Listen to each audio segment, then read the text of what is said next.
नमस्कार दोस्तों, मैं श्याम शर्मा स्वागत करता हूं आपका हमारे YouTube channel science with Sharma ji पर। जैसा कि दोस्तों आप सभी जानते हैं, हम चैप्टर 1 केमिस्ट्री, चैप्टर 1 मतलब जो इलेक्ट्रिसिटी हमने किया फिजिक्स का, ये 2 चैप्टर हम कंप्लीट कर चुके हैं। आज जो हमारा चैप्टर है वो है क्लास 10th केमिस्ट्री का chapter 2 acids, base and salt. ठीक है दोस्तों, जितने भी केमिकल कंपाउंड हम यूज करते हैं हमारी डेली लाइफ में, उनकी कैटेगरीज होती हैं, या तो वो एसिड होते हैं, या तो वो बेस होते हैं, या तो वो सॉल्ट्स होते हैं। तो आज हमें इन्हीं के बारे में पढ़ना है। एसिड क्या होते हैं, बेस क्या होता है, सॉल्ट क्या होता है, इनकी केमिकल प्रॉपर्टीज, इनका फिजिकल प्रॉपर्टीज, कैसे हम आइडेंटिफाई करते हैं कौन सा एसिड है कौन सा बेस है। ठीक है दोस्तों, तो यही सब आज हमें पढ़ना है। ये सब कंटेंट आपको अवेलेबल कहाँ होगा, मैं आपको कई बार बता चुका हूँ, प्रारंभ बैच। ठीक है दोस्तों, प्रारंभ बैच पर आपको विथ नोट्स ये पूरा कंटेंट अवेलेबल हो जाएगा। यहाँ पे कोई दिक्कत है, जैसे ही आप प्लेलिस्ट में जाओगे science with Sharma ji channel की, जैसे ही आप प्लेलिस्ट में जाते हो प्रारंभ बैच में आपको ये सारी चीजें अवेलेबल हो जाएंगी। चलिए, तो आज हम शुरू करते हैं हमारा आज का टॉपिक। सबसे पहले आज हम पढ़ेंगे एसिड के बारे में। क्या होता है एसिड? अरे वो छिछोरे मूवी वाला एसिड नहीं भाई, ये इधर एसिड अलग होता है। चलो, तो ऐसे सब्सटेंस जिनका टेस्ट सोर होता है, सोर मतलब खट्टा। ठीक है, तो दो सब्सटेंस हु टेस्ट सोर एंड चेंजेस कैसे लिटमस को किसमें चेंज करता है? ब्लू को रेड में करता है, रेड को ब्लू में करता है। And changes blue litmus to red. Blue litmus को किसमें चेंज करता है? ये रेड में चेंज करता है, रेड लिटमस। ठीक है, तो ये क्या कहलाते हैं? ये एसिड कहलाते हैं। ऐसी चीजें जो, पहली बात तो सोर इन टेस्ट, एग्जांपल नींबू है ना, खट्टा रहता है। सोर इन टेस्ट टमाटर, तो ये सारे इनमें क्या होता है? इनमें एसिड प्रेजेंट होता है। ठीक है, तो सबसे पहली चीज हो गई सोर इन टेस्ट। दूसरा, जो ब्लू लिटमस को रेड लिटमस में चेंज करते हैं, पहला पॉइंट। दूसरा पॉइंट, और जब मैं तीसरे पॉइंट के साथ आऊंगा तो तीसरा पॉइंट में क्या बोलूंगा? विच गिव या which provide H plus which give H plus ion in solution. ठीक है, जब उनको हम वाटर सॉल्यूशन में किसी सॉल्यूशन में ऐड करते हैं तो वो कौन सा आयन दे हमें? H प्लस आयन दे। वो चीज क्या कहलाती है? वो वैसे सब्सटेंस क्या कहलाते हैं? एसिड कहलाते हैं। तो सिंपल से जब आप एसिड की डेफिनेशन लिखेंगे तो उसमें लिखिए कि एसिड आर दो substance which are sour in test and changes blue litmus to red litmus. They also give H plus ions in aqueous solution. ये हो गया एसिड के बारे में। अच्छा, एसिड के एग्जांपल क्या क्या होते हैं? एसिड के एग्जांपल क्या क्या होता है? देखो, बेसिकली हम नेचुरल एसिड्स अलग होते हैं, जो हम सिंथेटिक एसिड जो हम लेबोरेटरी में बनाते हैं अलग होते हैं। तो अभी हम यहाँ पे 5-6 एग्जांपल देख लेते हैं। जैसे कि पहला होता है हमारा HCl, जिसका नाम है हाइड्रोक्लोरिक एसिड। Hydrochloric acid. ठीक है, दूसरा आता है हमारा H2SO4, जिसका नाम हमारा होता है सल्फ्यूरिक एसिड। क्या नाम होता है इसका? Sulphuric acid. तीसरा हम लेके आते हैं HNO3, इसका नाम क्या होता है? HNO3 का नाम क्या होता है बेटा? नाइट्रिक एसिड, है ना। बहुत इंपॉर्टेंट है ये एसिड, बहुत अच्छे इसके लिए चीजें बनी हुई है। थर्ड चैप्टर में भी और ज्यादा इंपॉर्टेंस आती है इसकी। इसके बाद अगर मैं बात करूं H2SO3, कौन सा एसिड है ये?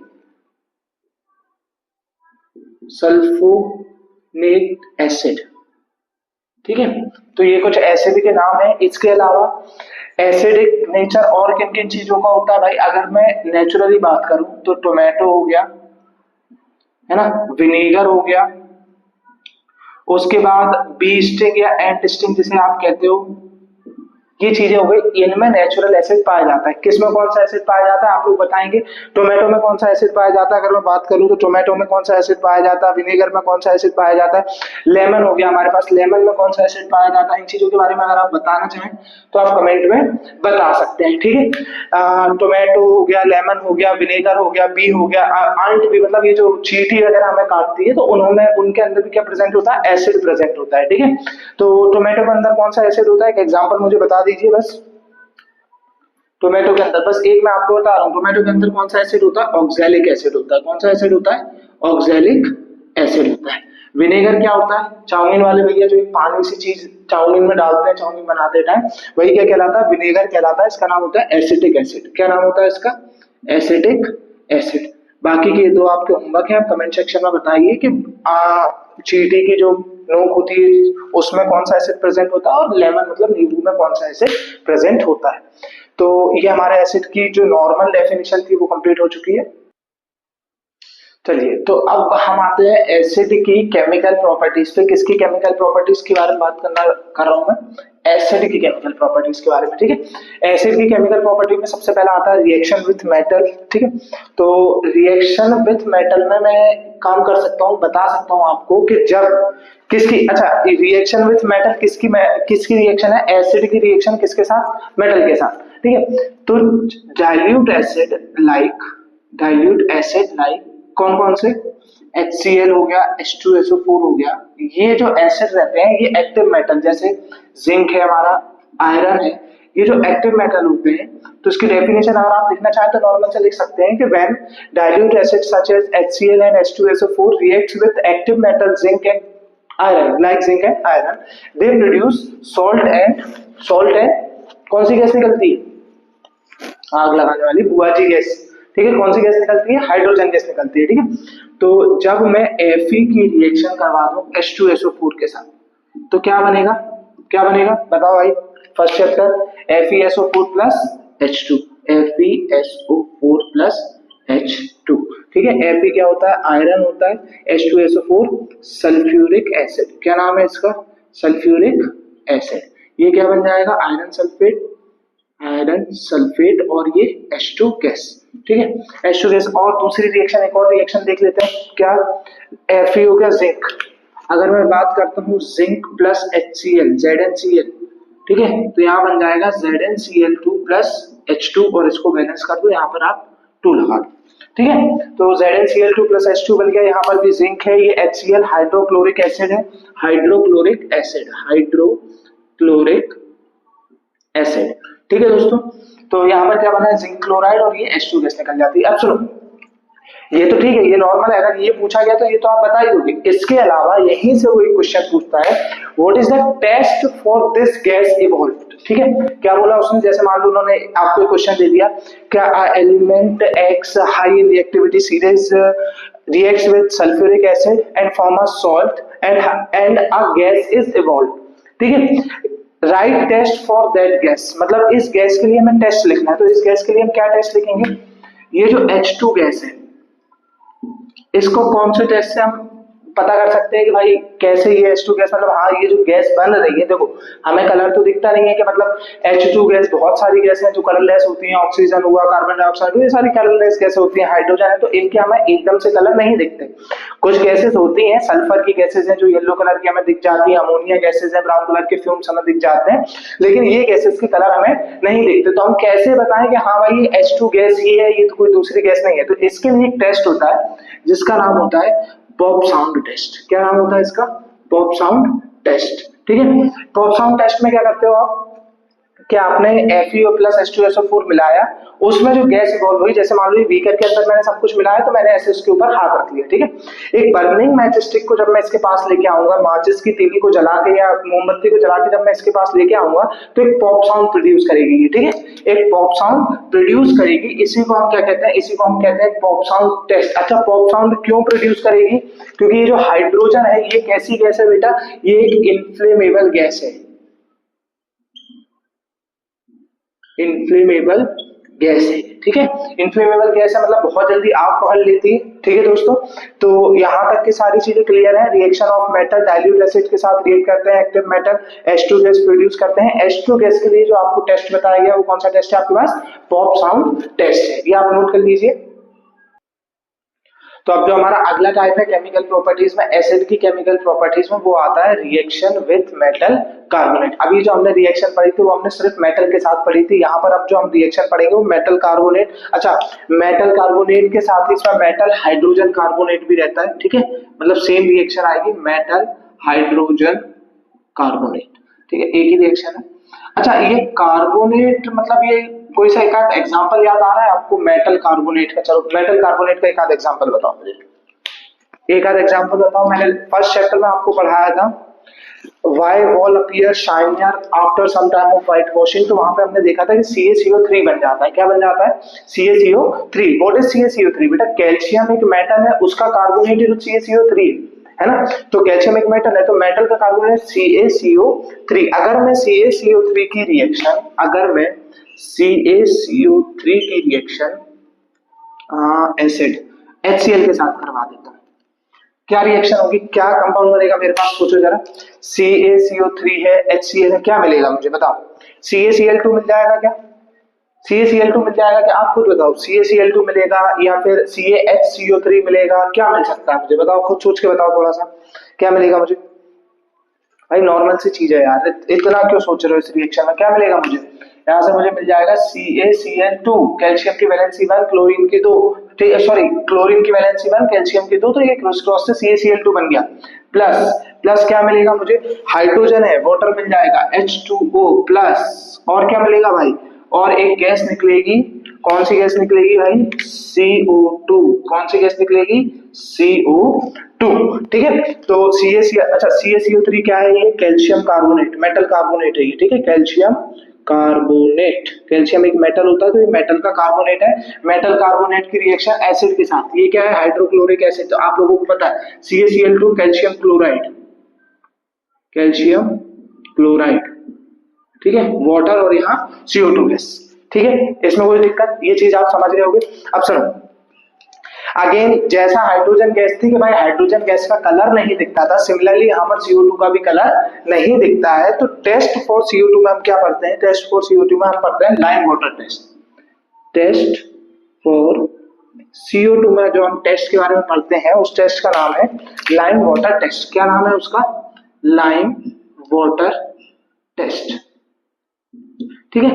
लाइम वाटर टेस्ट में हम क्या करते हैं कि मान लो ये बीकर है, ठीक है, इसमें मैंने CaCO3 और HCl को मिलाया, तो ये सब बना, और यहाँ पे कौन सी गैस दिख रही? CO2। अच्छा, CO2 के ऊपर ये जो एरो बना हुआ है, ये क्या दिखा रहा है कि गैस ऊपर की तरफ जा रही है। बैलेंस बैलेंस भी करना है ना, हाँ, ये बैलेंस हो गया, ठीक है। अच्छा, तो ये क्या दिखा रहा है कि गैस ऊपर की तरफ जा रही है। ऊपर की तरफ मैंने ऐसे थंब लगा लिया, मैंने एक और बीकर लिया, एक सेकंड, मैंने एक और बीकर लिया, इस बीकर में इस गैस को मैंने भर लिया और इसको वापस से मैंने बंद कर दिया, इसको हटा दिया, ठीक है।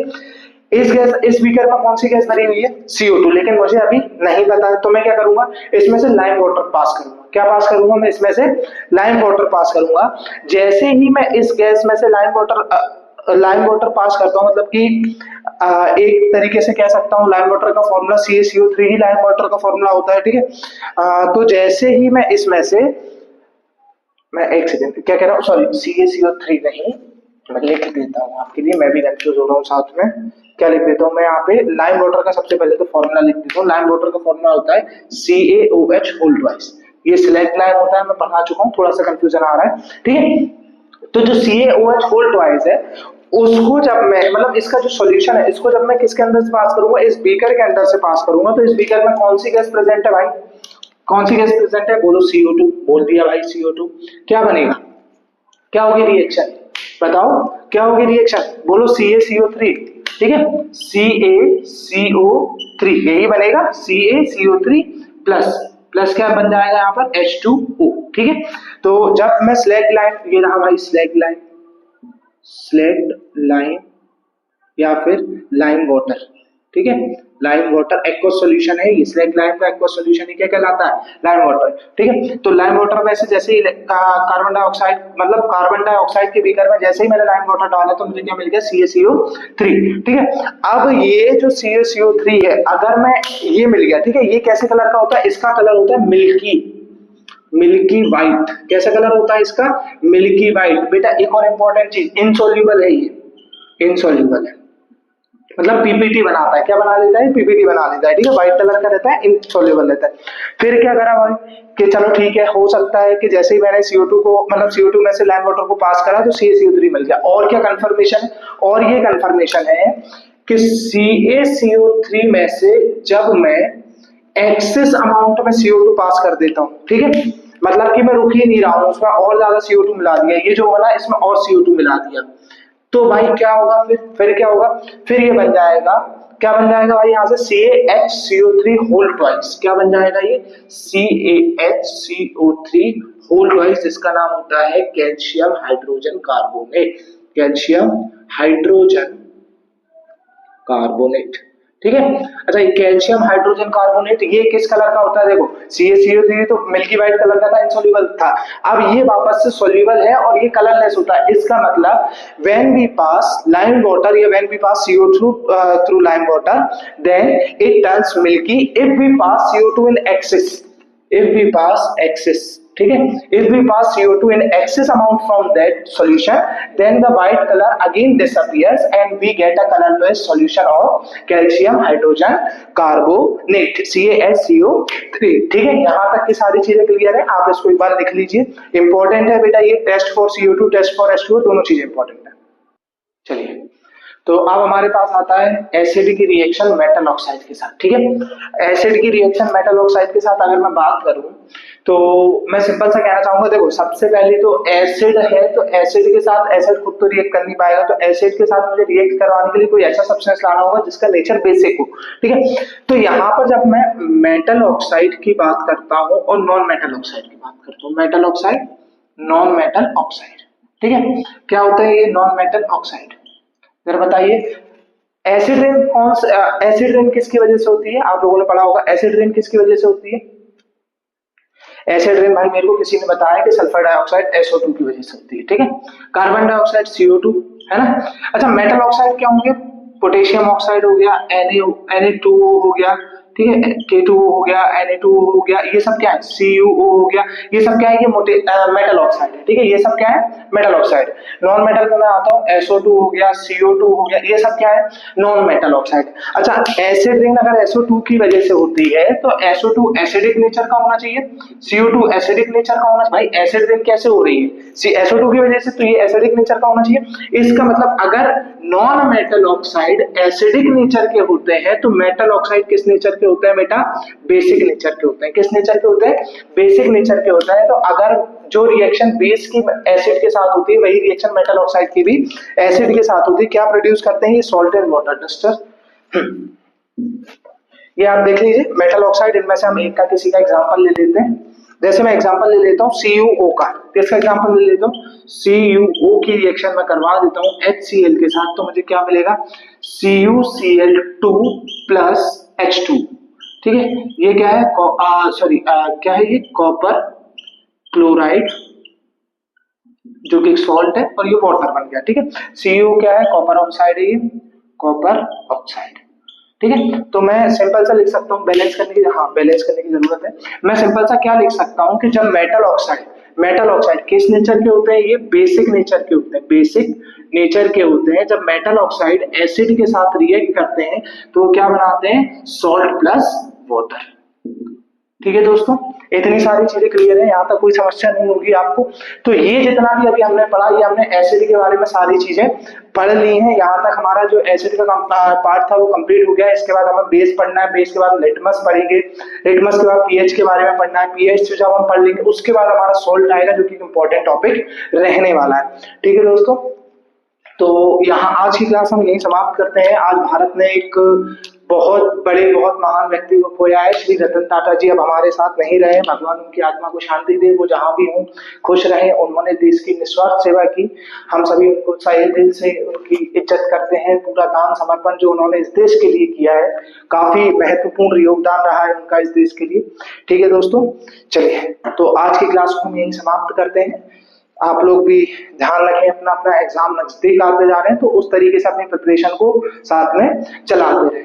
वीडियोस को जितना ज्यादा हो सके लाइक करें, शेयर करें, है ना, कमेंट करते जाएं। अपने दोस्त जितने भी है सबको बता दो भाई कि प्रारंभ बैच है, प्रारंभ बैच में जाओ, बिल्कुल धूम मचा दो भाई, बनाते जाओ, नोट्स बनाते जाओ, पढ़ते जाओ। मैं सिंगल टॉपिक ऐसा नहीं छोड़ रहा हूँ जहां से सीबीएसई आपको क्वेश्चन उठा सकते हैं।